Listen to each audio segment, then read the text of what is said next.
Salut tout le monde. Alors je vous retrouve vite fait pour une revue sur une palette que je vous ai présentée lors de ma dernière vidéo haul. C'est une palette de chez Dior que j'avais donc achetée sur sephora.fr avec un code de moins 25%. Puisque les codes ne fonctionnent plus sur beaucoup de marques et que cette palette me plaisait, je me suis dit bon bah je vais en profiter. C'est peut-être pas ce que j'aurais acheté en premier en vérité si les codes avaient fonctionné sur les marques habituelles. Mais là, j'avais envie d'utiliser ce bon, allez savoir pourquoi. J'ai décidé d'essayer de changer, de tester d'autres marques. Donc j'avais acheté cette palette ainsi qu'une palette Smashbox que je vous ai également montré dans ma dernière vidéo haul. Donc aujourd'hui, c'est sur celle-ci que nous allons nous attarder. Donc c'est en français la palette Regard Booster d'éclat. Donc la Eye Reviver. Alors leurs boîtes sont magnifiques, mais c'est vrai qu'elle est pleine de traces de doigts. Je ne sais pas si vous l'avez aperçu, j'espère que non. Et ils nous disent donc que Dior crée sa première palette mise en lumière et réveil du regard pour un effet booster d'éclat instantané. Grâce à sa technologie Glow Mimetics, les neutres universels ultra lumineux recréent l'éclat d'une paupière idéale. En parfaite harmonie, les teintes s'associent à la base et au liner pour lisser, unifier et agrandir le regard autant qu'elles le structurent et le réveillent.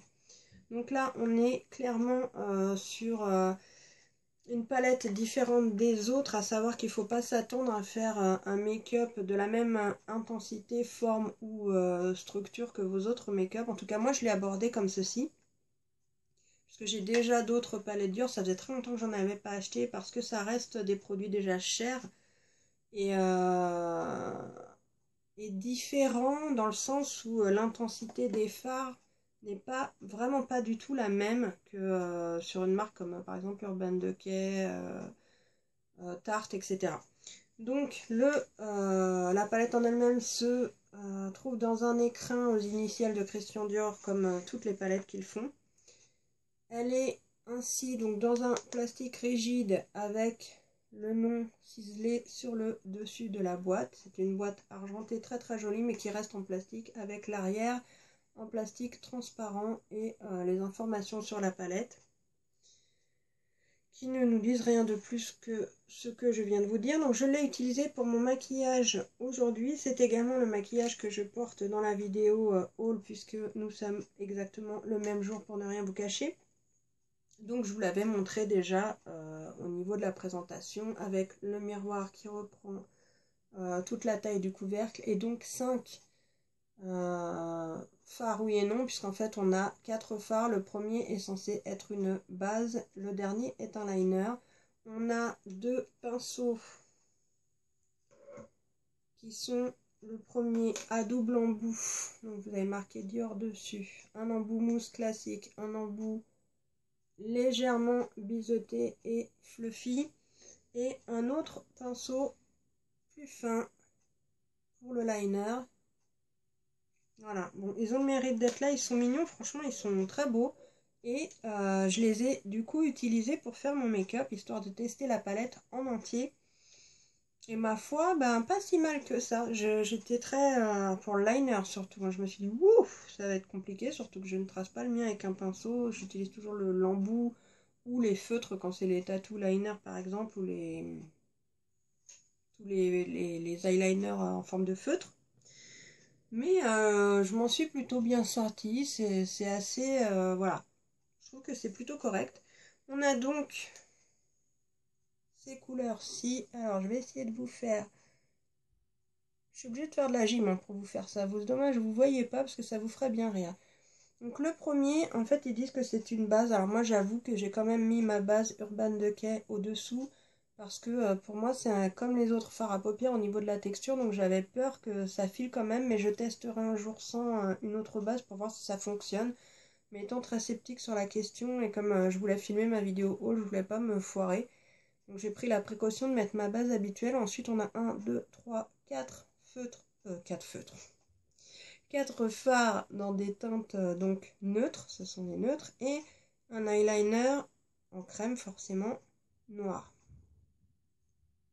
Donc les couleurs sont quand même jolies. D'ailleurs c'est ce qui m'a plu, hein. Je trouve que c'est une très belle association de couleurs. Elles sont légèrement nacrées et irisées. Ce sont des couleurs classe comme Dior sait les faire. Là on est sur des maquillages sobres, féminin, classe. Moi j'aime beaucoup ce style-là, surtout avec un rouge à lèvres comme ça qui va ressortir. J'aurais pu mettre également un rouge rouge. J'ai choisi de porter celui-ci, donc c'est un rouge à lèvres liquide de chez Sephora en teinte 14, les sans transfert, qui est absolument somptueux. Je l'ai eu en mini dans un coffret que mon fils m'a offert. Il est top, top, top. Franchement, j'adore et je pense même que je me le rachèterai en grand tellement j'ai craqué pour cette couleur. Pourtant, c'est rare que j'achète des rouges à lèvres en grand format maintenant parce que j'en ai beaucoup et que je préfère vraiment les petits.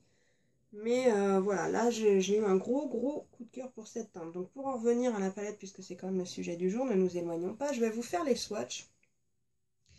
Donc 1, 2, 3, 4, 5. Ah, j'ai pas pris de... Non, ça va, j'ai mon papier. Donc je vais d'abord vous swatcher en fait les fards et on verra ensuite pour les deux autres textures. Alors je sais, enfin, en fait on va voir ce que ça donne au niveau des swatchs. Parce que moi, j'ai utilisé toutes les couleurs, effectivement, je voulais en être sûre. Donc ça donne ceci sur les doigts. Ah, il va pas réussir à me le... Bon, vous allez voir, en fait, je vous ferai la mise au point sur les swatchs directement. Là, on voit bien. Faut pas que je me mette trop près, tout simplement, parce qu'il a du mal. J'ai toujours pas de caméra, c'est toujours mon téléphone. Et encore, j'arrive à avoir une image plus correcte qu'auparavant. Donc, je vais les mettre sur le dessus de ma main. Voilà, donc je pense que là, avec les swatchs, vous allez voir ce que je voulais vous dire par comment dire, la texture. Je trouve que visuellement, on s'en rend vraiment compte. Alors par contre, là que j'essuie mes doigts, je me rends compte effectivement que ça se nettoie très très facilement et il se travaille aussi très très facilement. J'ai juste essuyé avec un mouchoir. Hein. Donc ça part très très bien. Donc au niveau des swatchs, est-ce que je vais réussir à vous faire quand même quelque chose? Voilà, magnifique. Donc ça, ce sont les fards, hein, les vrais fards à paupières, pas ni la base ni le liner. Donc je pense qu'au niveau de la texture, ce que je voulais vous expliquer, c'est que c'est un fini vraiment très très doux. C'est satiné, voilà, c'est comme l'effet en fait, ça fait satiner et tout. Et au niveau de la texture, on la sent même pas sur les doigts, c'est vraiment très très agréable. Et les couleurs, comme vous le verrez, sont vraiment des couleurs neutres. Donc on part vraiment du plus clair au plus foncé avec une petite tonalité. Ici un peu grise, ici un peu rose. Et ici c'est un noir très clair. On va pas se mentir, il n'est pas très très foncé. Et donc voilà, ce sont de très très jolies couleurs. Je vais quand même essayer de vous prendre la base parce que au niveau de la texture c'était autre chose. Bon, après le liner, très honnêtement, la base je vais la mettre en dessous, on la voit très très bien. Je sais que c'est flou, hein, je reviens. Le liner, en fait, je vais vous le prélever au pinceau. Et je vais vous le tracer ici. Parce que je voulais vous montrer quelque chose par rapport à ça. Donc voilà, donc la base, elle est ici. Alors effectivement, au niveau de la couleur, c'est la couleur d'une base. Je trouve ça vraiment très très... Et c'est pas tout à fait la même texture que les fards. Mais par contre, ça reste assez poudreux, mais ça a l'air quand même d'accrocher. Alors j'essaierai, à mon avis, c'est peut-être une très bonne base quand même parce que ça ne se retire pas sur mon doigt. Et au-dessus, donc, c'est le liner. Alors le liner, il est noir, mais pareil, je le trouve vraiment pas assez noir. Il est beau, je peux pas dire qu'il est pas beau quand même, n'exagérons pas. Mais si vous voulez, je sais pas si ça va se voir sur mes yeux. Alors, on va essayer. Voilà, de vous montrer ça. Par exemple, par rapport à mon crayon que j'ai mis, c'est un Waterline Urban Decay. J'espère qu'il en reste. Oui, il tient bien. Il est plus clair. Alors, du coup, vous allez voir aussi les fards. Alors, je sais que ça fait toujours un peu moins estompé. Je crois que ça a l'air correct là. Sur le téléphone, et pourtant les fards sont vraiment bien estompés. Mais du coup, vous allez voir mon petit bazar, hein, c'est toujours les travaux, pardonnez-moi. J'espère qu'on va y arriver un jour, j'en peux plus des travaux, je n'en peux plus. Donc voilà, tout ça pour dire que au niveau de l'intensité, j'aurais voulu quelque chose de plus intense. On peut accentuer cette intensité en reprélevant de la matière, etc. Je pourrais vraiment, et surtout je pense en utilisant d'autres pinceaux. Là c'est vraiment un test avec leurs pinceaux, avec les miens, je pense que j'arriverai à plus intensifier. Mais là en vérité, le le fini du maquillage, le rendu me plaisait bien. Je dis ça parce que le ras de cils inférieur, je l'ai fait avec le même noir que j'ai utilisé ici pour intensifier. Et il est beaucoup plus intense ici que là. Donc on peut moduler hein, quand même, on va pas se mentir. Donc en gros, bah, j'ai pas grand chose à lui reprocher. J'ai une chose à lui reprocher, c'est que j'ai utilisé ce fard là pour faire le creux ici, fumer un petit peu vers le haut, et ce fard un peu plus rosé ici sur la paupière mobile. Et à l'application, on voyait très peu de différence entre les deux. C'était vraiment très subtil. Du coup, ça m'a un peu dérangé. Bon, après, on travaille de toute façon son creux avec une... Enfin, moi, personnellement, avec une teinte plus foncée, on n'est pas du tout obligé de le faire. Avec d'autres teintes, peut-être plus intenses, on ne serait pas obligé de le faire. Mais là, j'ai été obligée, sinon, on voyait à peine la démarcation entre les deux couleurs, en fin de compte. Et je sais pas, c'est la chose qui m'a vraiment dérangée sur cette palette, c'est ça. Autrement, franchement, elle est belle, comme toutes les palettes Dior. Pour moi, c'est des petits trésors. Je les garde précieusement, elles sont rangées à l'écart des autres entre elles, elles ne se mélangent pas. On peut quand même pas dire que les teintes ne soient pas belles. Elles sont belles, elles sont classe, elles sont sobres. C'est vraiment une belle association de couleurs qui suffit à faire un beau make-up complet. Donc ça, c'est important aussi de le souligner. On peut vraiment faire son maquillage de A à Z avec uniquement ces teintes-là, ce qui est quand même pas négligeable. Vous avez juste à rajouter votre mascara et vous avez un super make-up. L'highlighter, c'est pas, enfin la teinte la plus claire que moi j'ai utilisé forcément. Non, ça c'est la base, donc c'est celle-là. Pour le dessous du sourcil. Et vous voyez, tout en finesse, en fait, ça va pas être... on est habitué aujourd'hui à avoir des choses très très voyantes, très très glowy, qui se voient de loin.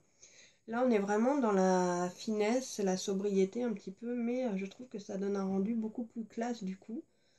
Du coup, pour associer, j'ai utilisé mes highlighters Tarte qui, je disais la même chose sur eux, sont pas des choses qui vont se voir, bim, de loin, boule à facettes, mais qui ont un léger, justement, un glow et un satiné, qui ont un rendu très naturel. En fin de compte, voilà, je pense que là-dessus, même si on voit qu'on est maquillé, c'est un rendu naturel. Et je trouve ça vraiment classe. Ça peut également très bien se porter avec un rouge à lèvres plus nude pour un côté encore plus naturel. Là, j'avais envie de mettre un rouge bordeaux un petit peu, voilà, pour le côté un peu mystérieux, fatal. J'aime beaucoup voilà, cette association. Mais il y a des jours où je vais mettre que du nude aussi, ou très chargé sur les yeux nude. De toute façon, vous avez l'habitude maintenant, je fais un petit peu de tout.